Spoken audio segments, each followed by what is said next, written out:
Hello students यदि आज का वीडियो आपको पसंद नहीं आया तो मेरे चैनल को अनसब्सक्राइब करना और मेरे वीडियोस कभी मत देखना। ठीक है, आज मैं टॉपिक शुरू कर रहा हूं फ्रिक्शन का। तो फ्रिक्शन क्या है? Friction it is the opposing force that is set up between the surfaces of contact when one body slides over the other or rolls off the other is called the friction। Friction क्या होता है? हम देखते हैं कि जब हम चलते हैं सड़क के ऊपर तो हम फ्रिक्शन के कारण चलते हैं। हम बोर्ड पे कुछ भी लिखते हैं तो वो सब क्या है? फ्रिक्शन के कारण। क्यों ऐसा क्यों होता है? क्यों हम कॉपी पे लिखते हैं वो भी हम फ्रिक्शन के कारण लिखते हैं। तो इसके रीजन मैं आपको बाद में बताऊंगा। तो सबसे पहले समझने की कोशिश करते हैं कि फ्रिक्शन क्या होता है। मैंने कहा कि अगर कोई बॉडी जो है एक बॉडी के ऊपर रोल करती है या स्लाइड करती है तो इस तरह से फ्रिक्शन आता है। फ्रिक्शन क्या है? एक अपोजिंग फोर्स है, यानी कि ये फोर्स जब हम किसी बॉडी को आगे की तरफ धकेलते हैं, आगे की तरफ आपका फोर्स लगाते हैं तो उसके अपोजिट एक फोर्स लगता है। उस फोर्स को ही हम फोर्स ऑफ रिएक्शन कहते हैं।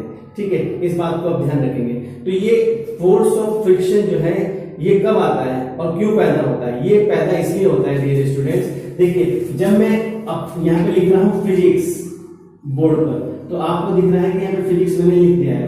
तो ये इंक और इस सरफेस के अंदर कुछ ग्रूव्स है, तो ये इंक जो इसकी जो इंक होती है वो उसके अंदर इंटरलॉक हो जाती है। जैसे हमारे पास क्या है, ये हमारे दो हैंड्स हैं।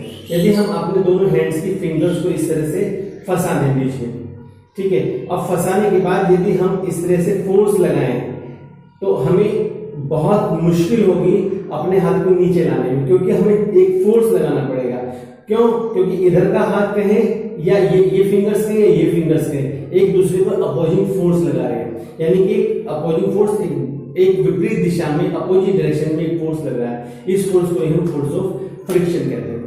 अब ये क्या होता है? टाइप्स ऑफ फ्रिक्शंस होती हैं। टाइप्स ऑफ फ्रिक्शन में क्या होता है? तो लिमिटिंग फ्रिक्शंस होता है, एक स्लाइडिंग फ्रिक्शंस होता है, एक रोलिंग फ्रिक्शंस होता है। तो स्लाइडिंग फ्रिक्शन पे बात करते हैं। स्लाइडिंग फ्रिक्शन क्या है कि to move the object on the surface of another body. एक बॉडी के ऊपर जब कोई दूसरी बॉडी मूव करती है उसी चीज को हम बोलते हैं लिमिटिंग फ्रिक्शन कहते हैं।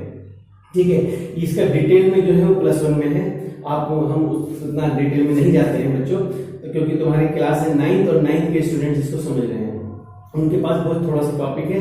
तो अब हम सेकंड पार्ट करते हैं इसका, होते हैं स्लाइडिंग फ्रिक्शन। तो स्लाइडिंग फ्रिक्शन का मतलब हुआ जब कोई बॉडी, एक बॉडी जब दूसरी बॉडी पर रोल करती है, घूमती है, चलती है, ठीक है, या फिर टेंड्स टू स्लाइड, तो अब क्या होगा इसके केस में कि the force that is sufficient to slide the objects on the surface of the other body, तो it comes into play when one body slides over the other body. एक body जब दूसरी बॉडी पे slide करती है, जैसे हमारे पास एक ऑब्जेक्ट है यहाँ पर, ये सरफेस हमने कोई बनाया है, इसके ऊपर एक ऑब्जेक्ट को हम ये चला रहे हैं, तो ये एक फोर्स हम इस डायरेक्शन में लगा रहे हैं, तो ये जो स्लाइड कर रहे हैं इसे हम बोलते हैं स्लाइडिंग फ्रिक्शन।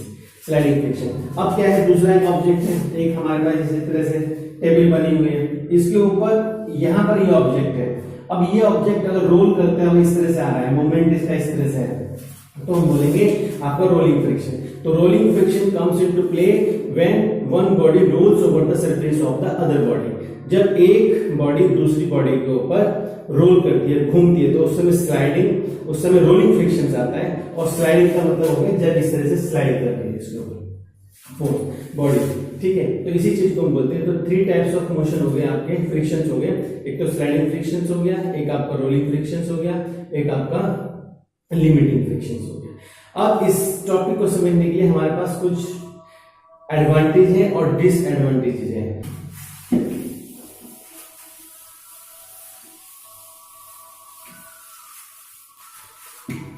अब इस टॉपिक के लिए हम करते हैं कि जो आपका फ्रिक्शन है, friction is a necessary ability माना जाता है। तो नेसेसरी एबिलिटी फ्रिक्शन क्या सबसे पहले एक एडवांटेज है, क्योंकि एक नॉन कंजर्वेटिव फोर्स होता है। ठीक है, जो एडवांटेज है वो क्या है?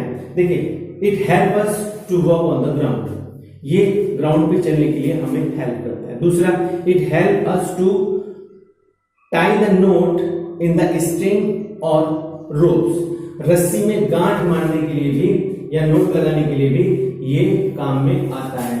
ठीक है, हम नोट इस तरह से लगा लेते हैं। ठीक है, रस्सी के अंदर या स्ट्रिंग के अंदर इस तरह से नोट लगा लेते हैं। तो ये भी हमारे पास क्या हुआ, ये हेल्प करता है हमारे। तो it help us to stop the vehicles. जब हम व्हीकल चला रहे होते हैं, हम ब्रेक मारते हैं, तो ब्रेक जब मारते हैं उस समय भी हमें ये हेल्प करता है। दूसरा क्या है, it help us to write on the board और ऑन द पेपर। एडवांटेज ये है, तुमने देखा होगा तुम्हारे घर में कोई फैन है, वो फैन काफी समय तक यदि चलता रहे तो कभी कभी उसके अंदर आग भी लग जाती है। जैसे आपका हीटर है, हीटर को ज्यादा समय तक अगर हम जला दें उसको, तो उसके अंदर जो कॉइल होती है वो भी जल जाती है। ठीक, इसका कारण क्या हो रहा है कि जो एनर्जी है, जो हीट उसको मिल रही है, वो एक्सेसिव हो जाएगी। एक्सेसिव होने से जो मशीन होती है उसके पार्ट्स भी जो है वो खराब हो जाते हैं, क्योंकि एक्सेसिव हीट से उसके पार्ट्स भी खराब हो जाते हैं। तो यही इसका एक डिसएडवांटेजेस होता है डियर स्टूडेंट्स। ठीक है, हम देखते हैं कि हम कोई भी मशीन लेके आए हैं, वो कुछ समय बाद 2 साल 3 साल चलती है, उसके बाद उसे ठीक कराने के लिए जाना पड़ता है। ये क्या है कि ये भी ड्यू टू द फ्रिक्शन के इफेक्ट से होता है डियर स्टूडेंट्स। अब आता है कि फ्रिक्शन को हम रिड्यूस कैसे करें। तुमने देखा होगा, यदि वॉल पे कुछ गड्ढे नजर आपको आ रहे हो, वॉल पे कुछ गड्ढे नजर आते हैं, तो हम रेगमाल की हेल्प से या एक आयरन की पत्ती से उसको रगड़ सकते हैं। तो रगड़ने के बाद क्या होगा, वो थोड़ा स्मूथ हो जाएगा। इस फ्रिक्शन को हम कम कर सकते हैं। कैसे? By polishing, by using the lubricants, by using the grease and by streamlining. Streamlining का मतलब क्या होता है, ये मेन इंपॉर्टेंट बात है। जैसे तुमने देखा होगा कि यदि हम ये बुक हम लेते हैं, तो इस बुक का यदि फ्रंट पार्ट इस तरह से सामने है, तो इसमें देखो मैक्सिमम पार्ट है सामने। तो अब अगर एयर आएगी तो एयर इसके ऊपर फोर्स लगाएगी। तो जब एयर फोर्स लगाएगी तो ये पीछे की तरफ को जाएगा, क्योंकि इसकी पावर ज्यादा है, तो ये आगे की तरफ मूव करेगा। ठीक है, अब यदि हम इसकी शेप को, इस फ्रंट को रिड्यूस करके इतना कर दें, या फिर हम कहें कि हमने फ्रंट को रिड्यूस करके कम कर दिया, तो जो एक्सेसिव एयर है वो उसकी सराउंडिंग से निकल जाएगी। इसलिए फोर्स ऑफ फ्रिक्शन जो है इस पे कम लगेगा, यानी कि इस पे ताकत जो है, एयर की जो ताकत पहले इस कंडीशन में लग रही थी वो इस कंडीशन में कम हो जाएगी, इस कंडीशन में ज्यादा हो जाएगी। तो हम देखें बहुत से व्हीकल्स जो है वो आगे से उनका स्ट्रीमलाइनिंग शेप होता है, यानी कि शेप उसका आगे से कम लिया जाता है, बहुत ज्यादा उसका शेप को नहीं रखा जाता, क्योंकि अगर ज्यादा शेप रखेंगे तो फोर्स लगेगा एयर का पीछे की तरफ को, गाड़ी जाएगी आगे की तरफ को, तो उसका फ्यूल कंजम्पशन जो है बहुत ज्यादा होगा डियर स्टूडेंट। तो इस टॉपिक में मैं इतना ही पढ़ा रहा हूं। मैंने पढ़ा है फ्रिक्शन का डेफिनेशंस और आपका उसके types of the frictions, advantages, disadvantages, और आपका कि हम उसको किस तरह से रिड्यूस कर सकते हैं, फ्रिक्शन किस तरह से रिड्यूस कर सकते हैं। तो ये टॉपिक इतना ही।